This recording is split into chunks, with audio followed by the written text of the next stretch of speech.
Di sini bukan hanya ada perdebatan, berpikir kritis soal bagaimana argumentasi dari berbagai pihak. Tapi saya juga, kami ya, Rakyat Bersuara juga menghadirkan Ibu Magda Antista, ibunda dari Del Pedro Marhain. Selamat malam, Ibu. Malam. Iya, bisa lebih dekat lagi. Malam. Iya. Ibu Magda, saya sebut Ibu Magda ya. Sudah menjenguk terakhir kapan, Bu? Tadi. Tadi barusan, Bu? Ya, di Rutan Salemba. Di Rutan Salemba.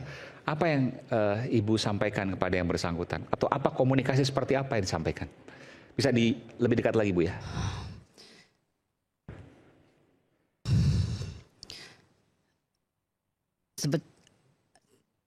Sebetulnya saya nggak kuat untuk bicara. Ya. Karena sebagai ibu saya sangat terpukul ya dengan kejadian ini menimpa anak saya. Karena saya yakin anak saya nggak bersalah. Dia bekerja di waktu lembaga hak asasi manusia. Yang dia lakukan selama ini, selama dia bekerja hanya untuk membela rakyat. Gitu. Kalau saya lihat masa kecil seorang Del Pedro, dari kecil emang anaknya sudah membedakan dengan putra saya yang lain ya.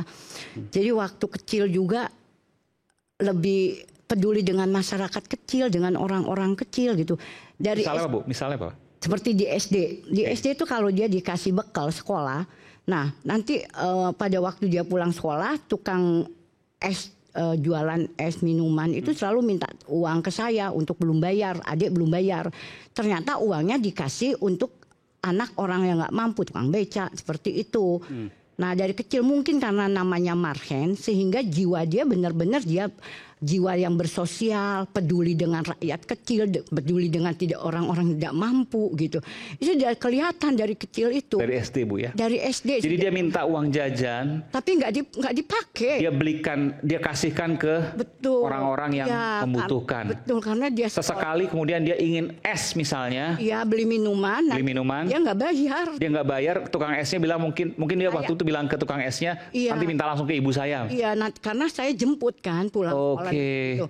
Nah, terus ibu tanya kepada dia yang bersangkutan. Dikasih karena di situ SD negeri, jadi maaf banyak banget orang-orang ya nggak mampu gitu kan. Jadi banyak orang-orang nggak mampu karena SD negeri. Nah jadi dia suka ngasih gitu. Nah makanya saya betapa kecewa, betapa kok para polisi Polri menstigmakan anak saya sebagai penghasut. Yang membuat tadi apalagi saya barusan mendengar ya sendiri dari Pak Petra seakan-akan kerusuhan terjadi di bulan Agustus Kelabu ini itu dengan dalangnya anak saya. Kan barusan statementnya seperti itu. Padahal anak saya dari dia SD, SMP, SMA itu udah benar-benar dia dengan dunia politiknya gitu ya. Dia di sekolah ikut perlombaan debat gitu, debat politik gitu ya. Dari SMA? Dari SMA. Okay. Nah terus kuliah mau jurusannya hukum karena kebetulan ikut bapaknya kan dokter. Nah dari hukum juga kan. Dokter hukum apa? Betul. Jadi kita dididik anak-anak itu semua itu kita didik dengan pendidikan Pak. Jadi masa seorang Del Pedro dianggap sekarang sama penguasa ataupun polisi gitu TNI sebagai penghasut yang mendalangin seakan-akan semua kejadian tragedi di Agustus itu seorang Del Pedro gitu. Masuk nalar nggak gitu? Secara logika dia bekerja tuh di apa? Itu kan hak asasi manusia. Itu pembelaan dia dia berkorban untuk itu untuk rakyat. Tidak diberi kesempatan anak muda untuk berbicara, tidak nyaman dengan keadaan negara gitu. Di mana? Kan mereka untuk masa depan itu nanti. Anak-anak yang tumbuh untuk masa depan negara ini gitu. Nah kita dari dulu bapaknya itu memberi pendidikan kepada anak-anak. Anak-anak saya itu semua magister. Kakaknya magister. Dia di bidang hukum juga, Bu? Kakaknya di administrasi publik. Okay. Nah Pedro magister hukum sekarang sedang menyelesaikan tesis di Universitas Veteran ya. Sedang kuliah S2 sekarang? Iya, dua kali kan di S2-nya. Pertama S2 hukum di Untar. Nah sekarang S2 hukum di Universitas Veteran, jurusan ilmu UPN. politik. Oh, Iya, kanan kiri Bu, UPN. iya, ilmu politik. Dan dia di SMA itu sudah ikut debat Pak. Di SMA-nya itu selalu untuk debat itu apa? Karena tahu ya apa pinternya dia, mungkin sekolah mengirim dia. Nah dia sekarang terus pernah kerja sebagai wartawan di Bandung Bergerak. Dan dia sekarang asisten dosen gitu, dan selalu memberikan penyuluhan ke universitas sebagai dosen tamu selalu dipanggil untuk gitu. Nah saya ibu yang tahu dia dengan masa kecil dia segitu, dengan pribadi dia, itu nggak mungkin seorang anak saya melakukan hal seperti yang dituduhkan saat ini ya Pak, sebagai penghasut. Terjadi besar-besaran kerusuhan seluruh Indonesia, hampir seluruh Indonesia. Masa seorang Del Pedro Pak gitu. Itu harus coba dicari siapa dalam semua Bu, ini gitu. Iya, tadi Ibu sebutkan suami Ibu, ayahnya Del Pedro adalah doktor hukum, betul Bu ya? Dia dokternya dari ilmu pemerintahan Pak. Oh, kalau hukumnya tuh S1 S2. S1 S2 artinya bukan orang yang tidak paham hukum, tapi orang paham Iya. hukum. Oke.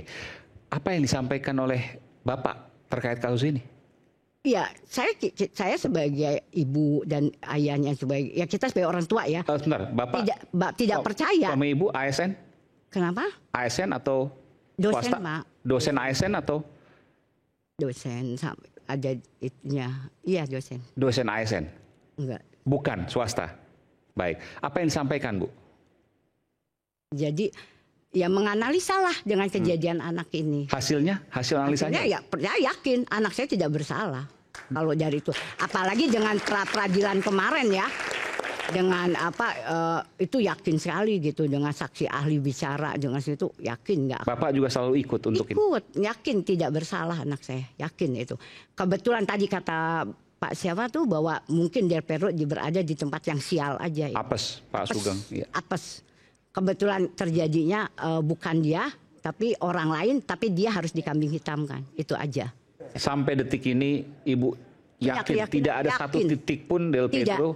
Tidak. Yakin saya anak saya nggak bersalah. Gitu. Dan Ibu yakin nanti di pengadilan, karena pra peradilan sudah lewat Bu ya? Iya. Pra peradilan sah, penetapan tersangkanya, penahanannya. Di pengadilan nanti Ibu yakin akan dibebaskan? Yakin. Karena cukup kita sebagai orang tua memberi dia pendidikan ya, dengan pendidikan yang luar biasa. Dia tahu hukum, nggak mungkin dia seorang yang ngerti hukum akan berbuat hukum yang tidak baik ya.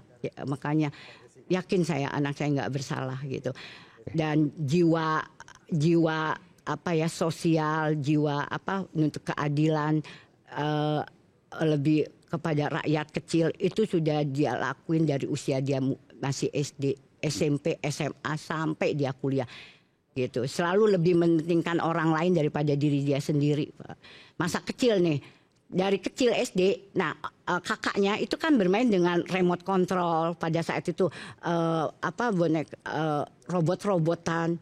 Tapi dia nggak mau Pak, dia selalu bikin mobil-mobilan dari kulit jeruk Pak. Oke. Nah, Del Pedro kakaknya lebih canggih pakai elektronik. Iya, dia nggak mau, dia selalu dengan itu. Nah, apa alasannya waktu itu dia bilang?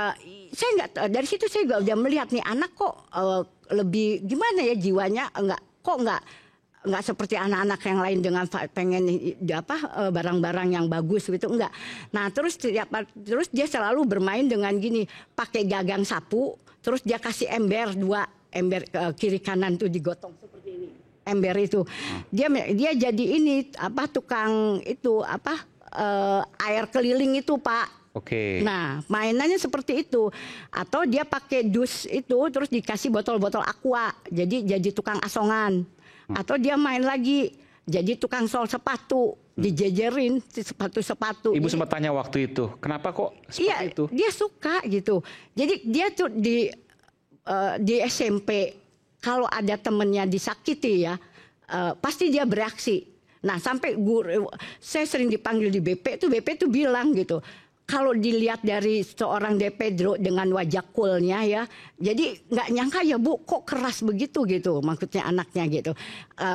Karena dia ngerasa temannya dibully, nah dia harus lawan gitu kalau ada Bahkan dia orang-orang melawan temannya yang iya dia belain gitu kalau teman-temannya disakiti pasti Tidak gitu. Nah terjadi kejadian di SMP, SMA. Dia nggak boleh pakai seragam ketat apa tuh yang celana gitu, Ya. main gunting gurunya. Itu nggak nerima dia. Maksudnya kan guru itu seorang pendidik. Ini SMP nih ngomong SMA. SMA. Apa yang dilakukan waktu itu? Iya dia marah, Dia protes ke gurunya. Protes gitu. Karena Digunting. punya dia digunting Iya, celananya. iya, itu baru dibeli saya. Dia bilang bapak saya tuh dengan susah payah membeli celana ini dengan hasil jerih payah orang tua saya bekerja. Bapak kan pendidik, memberi contoh, bicara, ngomong gitu, jangan langsung bertindak. Nah dia paling tidak suka orang melakukan hal bertindak dulu baru bicara gitu. Dia nggak bisa Pak gitu. Itu sudah dilakuin. Mungkin saya bilang juga dengan nama marhennya itu ya jiwa ya untuk rakyatnya itu luar biasa gitu. Nah makanya dia bekerja di Lokataru, ya itu kita support sebagai orang tuanya gitu. Ya udah memang itu pilihan dia berjuang dengan pekerjaannya hak asasi manusia membela orang-orang tertindas, orang miskin gitu, orang tak mampu. Ya udah saya bilang nggak apa-apa. Kalau itu memang keinginan kamu bekerja di situ, jiwa kamu begitu ya sudah gitu.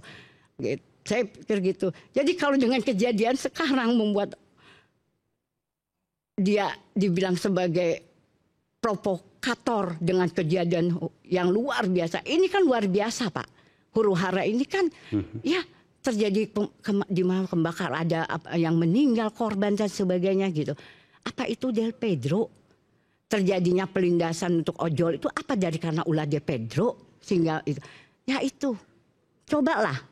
Bapak-bapak itu sebagai penguasa Polri, TNI yang berkaitan dengan kasus anak saya ini membukalah sedikit mata hati nurani kalian. Cobalah saya menginginkan adanya keadilan, adanya kejujuran untuk anak saya gitu ya. Jangan sebuah nanti ini semua menjadi rekayasa dengan tidak adanya keadilan, anak saya harus tetap terbungkam di penjara. Masih panjang masa depannya. Dia sedang menuntut ilmu untuk menyelesaikan studi S2-nya lagi untuk di ilmu politik gitu. Masa depan. Kan selalu dibilang bahwa kita menginginkan anak-anak Indonesia ini, anak-anak ini anak bangsa yang akan membuat generasi muda yang lebih baik untuk masa depan negara Indonesia ini. Nah, coba wujudkan. Nah, gitu dengan kejadian ini betul nggak bahwa masa depan suatu negara ini ada di tangan anak-anak muda Indonesia saat ini? Itu aja Pak.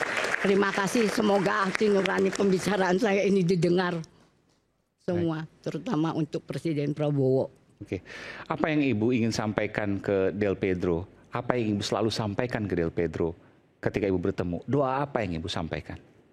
Saya selalu berdoa kepada kasih ke dia. Selalu saya bilang, doa Dek, doa yang orang terzolimin.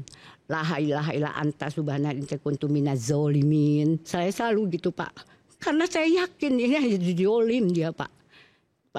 Hanya jadi kambing hitam dari suatu keadaan negara yang bukan untuk jadi tanggung jawab dia sebenarnya dengan negara seperti ini. Tapi jadi beban dia sekarang gitu. Nah dengan itu saya selalu gitu. Tiap kali saya besuk dia pasti itu saya selalu doakan. Dan saya tiup di ubun-ubun dia karena saya yakin kok gitu. Suatu saat kebenaran itu akan datang. Karena kebenaran itu ada waktunya gitu loh. Yakin saya. Kezolimin yang orang menzolimin dia saya yakin gitu. Pasti hati kecil mereka juga tidak akan tenang kok Pak gitu. Baik, terima kasih Bu.